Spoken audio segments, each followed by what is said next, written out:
That's a good shot. Good. The lighting is good. All right, can you state your name, your username? Where are you from? My name is Joshua Ponte, and I go by J360, and I'm from Bronx, New York. The Bronx in New York. Yes. BX. Yo, Josh 360. What's up, man? What's going on, Brett? Shit.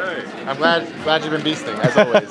This is one of my best friends right here. Josh. Yeah, same here. This guy, Big Brett. Thank Brett for throwing this event, no doubt, as always. I do my best. Out of his own kindness, man. That's fucking awesome. I was kind of running all over the place. Anthony, my friend from Queens College, he was looking around. He's like, damn, Brett. I can see the look on his face. He's like, are you okay, man? I'm okay now. Now that the tournament has started, I'm doing better. Yeah. Why'd you start the tournament? I'm sorry. Oh, why did I start it? Will it pick up the mic if he's holding it, or should I hold it, or what? I actually can't hear you. You can or can't? Okay. Basically, I started it because I wanted to bring back the Marvel 2 community, bring it back to life in New York City. Now, don't get me wrong. I invite Josh over for sessions. We have some godlike sessions, but at the most, we would usually only have me, Josh, and one other person. But recently, I've been inviting over Sanford, Desmond, Blue Jay, like Executioner. Who else am I leaving out? Crazy Joe. Yeah, Crazy Joe. Yeah. Wolverine Master came to a session recently. That was awesome. Wolverine came to your house? Oh my god. Well, he is Wolverine. He's Wolverine Master. He's the master of Wolverine. He is a master, yeah. That is the tournament. That's my friend Marcus. He's from Atlanta. He has run many tournaments before. Mr. Couscous? I'm pretty much deferring to him on how to actually run the serious part of the tournament. I'm trying to enjoy it myself, but still organize it. Now, Josh is actually a person who I've been friends with for, what, 8 years now? 2005? 9 years. And the thing I like about Josh is that he's a top player. Like, he's considered one of the best players, but he's also a really cool person. You could talk to him about anything. You can talk about life, about girls, and we hang out. We go out to bars, we go out to eat, and sometimes we talk about Marvel, but a lot of times we just talk about life stuff, and we just have a good time hanging out. Yeah. So, what does the community mean to you? To me? Yeah. Well, I was part of the fighting game community when we didn't really have sponsors like that. There was maybe one, Havad Khan. Shout outs to Havad Khan. Yeah. World Series poker, 4th place. At the time, he was the sponsor to whoever would want to play. But I was part of it when it was just grassroots, and even before Evo East turned into it was what was it? It was Evo East. It was ECC 8. Yeah, it was ECC that turned into Evo East, and I really enjoyed the community effort. There's stuff like this is what made me want to play the game. I have friends from across the country that whenever I go anywhere, they open their doors for me, and this is a unique experience that I wish everybody could have. But as much as this hasn't been the most lucrative of things to do or hobbies, but it's my hobby and I love it because I met great people like Brett over here, and tons. Right here. Yeah, same here, and tons of these people in this room. I've eaten dinner with them. We've gone out. We've watched movies. We've hung out. We've done 1,000,001 things, and I thank God that I was able to experience something like this. You know what I mean? And I was never one to win tons of tournaments, but I was always one who got a lot of attention. I don't know how. Josh, he has the best Iron Man in the world. Yeah. I got a lot of attention because of the character I played was supposed to be somewhat alright, and now he's one of the cheapest characters in the game because of how I played him. And it's traveled across pop culture. People who don't even play games sometimes refer to me, and I don't know how. I don't know how anyone knows who I am. I don't know how I'm still relevant. About that? Can I throw something in? Yeah, sure. Iron Man is a character that very few people use super effectively. A lot of people use him okay, but the reason why I think a lot of people like the way Josh plays is because he can hit an opponent anywhere on the screen and kill their whole team. It takes him a little bit of time because he has to do the infinites, the combos, but he just has that one-touch kill. And that's really what it is. He's Mr. One-Touch Kill. Yeah, that's what they called me. But yeah, I played at a time where everything was a lot harder to really compete. And I enjoy the new school, but I'm not really participating in it. I just love seeing it grow. So, I enjoy really old events like this, like Brett bringing back all these people I haven't seen in years. People from Virginia, from Puerto Rico, from California. From Pennsylvania. It's people from everywhere. So this is why I come, because of this. All right, so there's a lot of misconceptions about gamers. Yeah. Can you address a few of them that piss you off? or upset you that you can relate to? You deal with a few misconceptions on a daily basis? Not really. You know, I've never really gotten that much. Like, if people ask me if I play games, I say, yeah, I play them competitively, and they go, oh, that's awesome. That's about it. Like, I've gotten that because I've always been a very competitive person, but for the most part, I don't like the.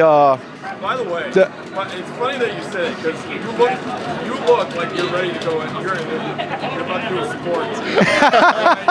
You look like you're about to do a pool game, and you're ready to kick some ass. So, I mean, you got the psychology down. At least I think so. Okay. From an outside perspective, Right. you look like you're ready to play some sports. Well, yeah. There's mental sports right now. I got to overcome. I think it's the one-hand glove. Yeah. Oh, this is a glove that has been with me for years. Yeah, it's not my Lucky Charm or anything like that, but I've been using the same glove because it's worn out. I like using it. I can slide on buttons better. I don't get caught. There's no friction on the stick when I play. So. I haven't asked anyone this yet, but I might as well start with you. The hand movements, it's almost like when I was videotaping it, it was like a language of how long does it take to master the movement? Combos and the buttons. Well, there are different styles of play. There's clawing, there's sliding, there's there's just press, and I'm comfortable with claws, to where I just kind of rest my hand on the buttons and I press them using all 5 fingers. Because I used to play piano, so it's kind of easy for me to play, and it takes a while. I mean, no matter how good you are with movement and button pressing, you have to know, because there's times where if you don't press 2 things at the same time, your fingers might be arched a little bit. You might press one button before the other. You aren't pressing the directions you think you are because you're stronger in one direction than the other. A lot of times it's just curbing your own habits. So in terms of mastering the buttons, really not too long because it's just a stick and buttons, but it's really overcoming your own inconsistencies and bad habits when playing on one of these sticks, especially these. Very well These said. require elbow grease to play on. They do. Well, I mean, I'll say something about Josh. So the thing is, Josh actually had a video that we worked on together. It's called the Josh 360 Iron Man Hands Exhibition, which is basically where there's a picture-in-picture of Josh playing on a joystick, a video of him playing on a joystick, and then you see the picture of the actual gameplay. And a lot of people told me that helped them learn how to do Iron Man combos, because you could actually see what he's doing with his hands, and you see another video of the actual game. So I think those type of videos and like the fact that he was willing to do that really helped out the community a lot. And people have told me the same thing about my Romneto hands video, the ROM hands video. The ROM is the most common, most popular, most, say, interesting Magneto Infinite, because you can do so many different variations. And I've had people that I've never met, that I may never meet, maybe I will, tell me, thank you so much, Brett. You helped me learn the ROM, and you helped me show me that it's not that hard. Same thing, well, it's not that hard, but it takes practice, a lot of practice. And with Josh, I know you've heard people say that video helped them. I mean, here, what do you think? I mean, I've never been one to really hide anything. So whenever I play or whenever I find something new in a game, I like to share. Yeah. So it was just a good chance to do that. I know how hard it is learning things on your own. Now, I came from the generation where we didn't have the internet and videos on YouTube before YouTube even started. We had to learn these combos by watching other people do them, or by going into training mode. No, in 2004 even is when 2005 is when it really started. Yeah, and I mean that's just what it is. You have to learn a lot of this on your own. But now information is everywhere. You can learn how to do everything. There's help everywhere. There's videos that are tutorials on everything. Yeah. There are tutorials on how to turn on a system. There are. And actually, one thing I found about there being more information though. Someone needs to teach Brett how to turn on the camera. Yeah, that's true. I was kind of slacking on that. Doesn't know how to turn on the camera. Yeah, that would be important. Maybe you can teach me. Yeah.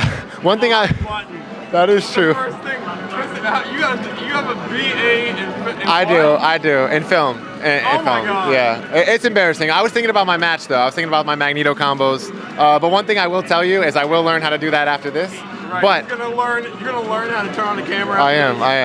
Oh man, I had to take a shot. I mean, Yeah. really? Yeah. And then I go, did you charge The batteries? I didn't charge the batteries. No, I thought they did it for me. I guess they didn't. I don't know. You're getting blown up right now. I am. Let me go back to the main subject, which is that as far as when there's a lot of information out there, a lot of videos, like Josh was saying, it's a good thing and it's a bad thing in the sense that when there's a lot of information, players don't have to work as hard to acquire it like he was saying, in 2000 to 2004, we had to discover our own combos, our own techniques. We would learn from each other, but there was a term called STSFN, save that shit for nationals, which is when players would keep things secret amongst their own group of friends, and then when they would play at national tournaments, then they would bring out those secrets. But nowadays, most of it is already on YouTube, so people don't have to work as hard. They can just see something amazing and emulate it. They may not be able to be Josh 360, but they can at least do some of the combos just by watching the videos and practicing. So it has a positive and a negative. So yeah. Why Josh 360? Why? Actually, it's a funny story. The guy who made the name is like sitting right over there, Javier. I don't know if you you can't really see him right now. There was one time where my original name was BX Iron Man. That's what Nelson had given me. He's like, dude, BX Iron Man. You don't remember that? Yeah. Nelson had given me that name, EMP Remix. Okay. And I didn't like it. So one day, it was at ECC 10. We were at the hotel. It was me, Nelson, Javier, Lincoln. And Javier was like... ECC 10 was at the break. 8 on the break, which is in New Jersey. Yeah, in Danella, New Jersey. Yeah. So we were sitting in the hotel room, and they were just like, yo, you need a new name. I was like, what could it be? And they were like, oh, I don't know, something like Killer 40 or like they were like, just Josh something. And then he was like, how about just like Xbox 360, Josh 360? And I was like, I don't really like that. They're like, yo, J360, try it. I was like, all right, whatever, I'll do it for the tournament. I used it at the tournament, and everybody just started saying the name, and it kind of just caught on. So then they started calling me Circles of Perfection, Perfect Circle. Yeah, Perfect Circle is what they called me, because 360. Because I used to get a lot of perfects too. So so they called me that, and then from then on, it just stuck. I'm not sure. I like the name.